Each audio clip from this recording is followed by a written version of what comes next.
हर महीने की 30 तारीख को आपके अकाउंट में सैलरी आती होगी। मास्टर स्ट्रोक की अगली रिपोर्ट आपको बहुत ध्यान से देखनी चाहिए, क्योंकि ये रिपोर्ट आपको ये बताएगी कि आने वाले दिनों में कैसे आपके खाते में आने वाली सैलरी की रकम कम हो सकती है।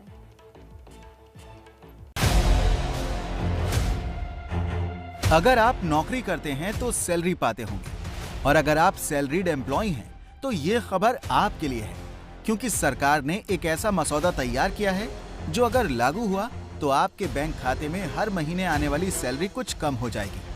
लेकिन अच्छी बात यह होगी कि आपकी बचत बढ़ जाएगी। अब आप सोच रहे होंगे कि सरकार ऐसा क्या करने वाली है। दरअसल 1 अप्रैल से संसद में पास 4 श्रम कानून लागू होंगे, जिनका सरकार मसौदा तैयार कर रही है। इस ड्राफ्ट के मुताबिक बेसिक सैलरी कुल सैलरी का 50% होगी, यानी सैलरी में भत्तों का हिस्सा 50% से ज्यादा नहीं हो सकता।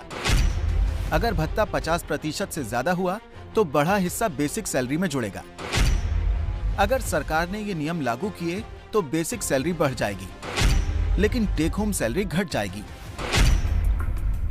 ऐसे में सवाल उठता है कि अगर टेक होम सैलरी घटी तो आपका पैसा जाएगा कहां? दरअसल इस नियम से आपकी हर महीने होने वाली बचत बढ़ जाएगी।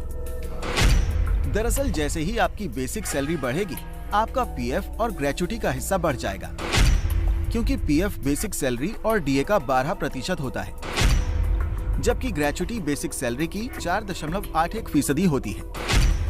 बेसिक बढ़ते ही पीएफ और ग्रेच्युटी में ज्यादा पैसे जाने लगेंगे। इस तरह नए नियमों से सैलरी क्लास की बचत बढ़ जाएगी। सरकार के इस मसौदे का भारतीय मजदूर संघ ने स्वागत किया है, तो औद्योगिक संगठनों का मानना है कि सैलरी का मसला कंपनी और कर्मचारी पर छोड़ देना चाहिए। जैसे बेसिक बढ़ेगा, ये बेसिक बढ़ेगा तो उस पर पीएफ ज़्यादा कटेगा, आपका पेंशन के लिए ज़्यादा कंट्रीब्यूशन होगा, तो आपका अभी टेक होम सैलरी कम होगा, बट फ्यूचर जो है सो ज़्यादा ये होगा, इंश्योर्ड होगा, फ्यूचर ज़्यादा ये होगा।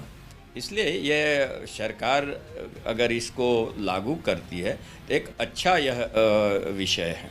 आज का दिन में आप इंसिस्ट करोगे कि सैलरी का स्ट्रक्चर सरकार डिसाइड करेंगे, वो बात सही नहीं है, क्योंकि अर्ली स्टेजेस में टेक होम सैलरी ज़्यादा होना चाहिए, क्योंकि उनको ईएमआई देने का है, इसलिए वो सेविंग्स कम रखना चाहता है और खर्चा ज़्यादा होता है।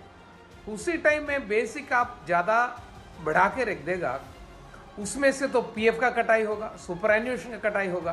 तो इसके लिए वो फ्रीडम होना चाहिए एम्प्लॉय को खुद को, कि उसका बेसिक कितना होना चाहिए। श्रम मंत्रालय ने वेतन कोड का ड्राफ्ट तैयार कर लिया है। अब इस पर अलग अलग पक्षों की राय ली जा रही है, जिसके मुताबिक जरूरत होने पर सरकार बदलाव भी कर सकती है। ये फ़र्क बिल्कुल वैसा है जैसे हमारे माँ बाप या उनके माँ बाप, यानी वो जनरेशन और आज की जनरेशन का फ़र्क होगा। आज की जनरेशन चाहती है कि पैसा हाथ में ज़्यादा हो, फ्यूचर की देखी जाएगी।